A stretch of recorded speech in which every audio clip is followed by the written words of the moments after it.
நான் அனுப்புகின்ற பரிசு உன் வாழ்விற்கு ஒளியை கொடுக்கக்கூடிய பரிசாக நிச்சயம் இருக்கும். உன்னுடைய பிரார்த்தனைக்கான பதிலாக இருக்கும். நீ எதிர்பார்த்த ஒன்றாக இருக்கும்.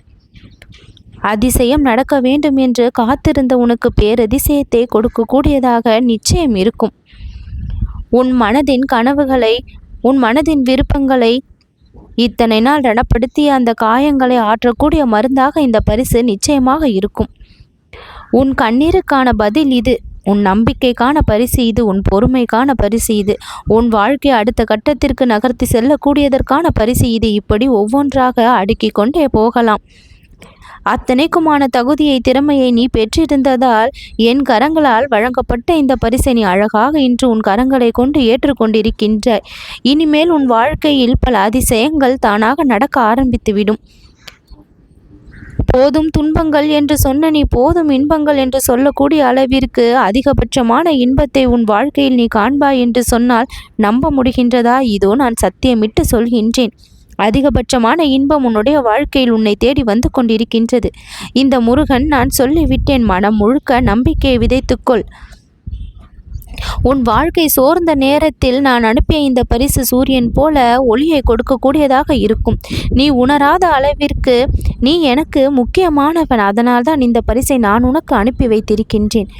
உன்னுடைய குடும்பத்தின் மகிழ்ச்சிக்காக ஏங்குகின்றாய். உன்னுடைய கனவுகள் நடக்க வேண்டும் என்று காத்திருக்கின்றாய். சோதனைகளுக்கு எல்லாம் முடிவு வர வேண்டும். நீ கேட்டது கிடைக்க வேண்டும் என்று பல கோரிக்கைகளோடு இருக்கும் உன்னிடம் நான் இப்பொழுது அன்போடு, அழகாக அரவணைப்போடு பார்த்து பேசி மகிழ்ந்து கொண்டிருக்கின்றேன். உன் வாழ்க்கையை நீ மீண்டும் புதிதாக வாழ்வதற்கான அற்புத வாய்ப்பு இன்று உனக்கு கிடைக்கப் போகின்றது. எத்தனையோ சோதனைகள் வந்தாலும் திடமான நம்பிக்கையோடு நீ இருந்ததால் அத்தனை சோதனைகளும் தவிடுபொடியானது. தடைகள் முன்னால் வந்து நின்றது. அந்த தடைகளை இந்த கந்தன் நான் அகற்றி விடுவேன் என்று நம்பியதால் அந்த தடைகள் எல்லாம் தகர்ந்தே போனது. துயரங்கள் எல்லாம் உன்னை விட்டு தூசி போல பறந்து விட்டது. ஆங்காங்கே சிதறி கிடந்த பிரச்சனைகள் எல்லாம் அழிந்தே விட்டது. இனிமேலும் நீ கஷ்டப்படுவதற்கு துன்பம் என்று எதுவும் இல்லை என் குழந்தையே. அத்தனை துன்பங்களையும் நீ அனுபவித்து கடந்து வந்து விட்டாய். கடந்த காலம் உனக்கு சோதனையாக இருந்தாலும், நிகழ்காலம் உனக்கு பயத்தை கொடுத்து கொண்டு இருந்தாலும், எதிர்காலம் உனக்கு மிகவும் நல்லதாக இருக்கின்றது என்பதை இப்பொழுது தெரியப்படுத்துகின்றேன். ஆணித்தனமாக சில உண்மைகளை உனக்கு சொல்ல வேண்டும் என்பதை கருத்தில் கொண்டுதான் சில நிகழ்வுகள் நடந்தது. ஆனால் அதை பார்த்து நீ பயந்தே விட்டாய். முருகா, எதற்காக இப்படி நடக்கின்றது என்று நீ பயந்து போனாய். மனதிற்குள் நான் சிரித்தேன், குழந்தையே, உன் நன்மைக்காக தான், சற்று பொறுத்துக்கொள் என்று.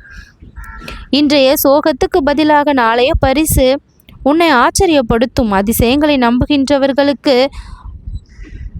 பரிசுகள் தாமதமாக கிடைக்கும், ஆனால் கிடைத்தே தீரும் என்பதுதானே உறுதி. அந்த பரிசை தான் இப்பொழுது நீ பெற்று மகிழப் போகின்றாய். உன் கண்ணீரை நிறுத்துவதற்கான அருளை நீ அடைந்து விட்டாய். இன்று என் கைகளில் எதுவும் இல்லை என்று நீ சொல்லலாம். ஆனால் இன்றைய தினத்திலே அழகான பரிசை கொடுத்து உன் கரத்தை நான் நிரம்ப செய்து விட்டேன். உன் பிரார்த்தனை எல்லாம் எழுத்தாகி விட்டது. என்னுடைய மனதிற்குள் எதையும் விட்டு வைக்காமல் நிறைவேற்றுவேன். வாழ்க்கை உன்னை வீழ்த்தினாலும் இந்த கந்தன் உன்னை கரம் தூக்கிவிட எப்பொழுதும் இருப்பேன். என் மீது சிறு நம்பிக்கையை வைத்தாலும் அந்த இடத்தில் நான் உனக்கு பதிலாக வந்து நிற்பேன்.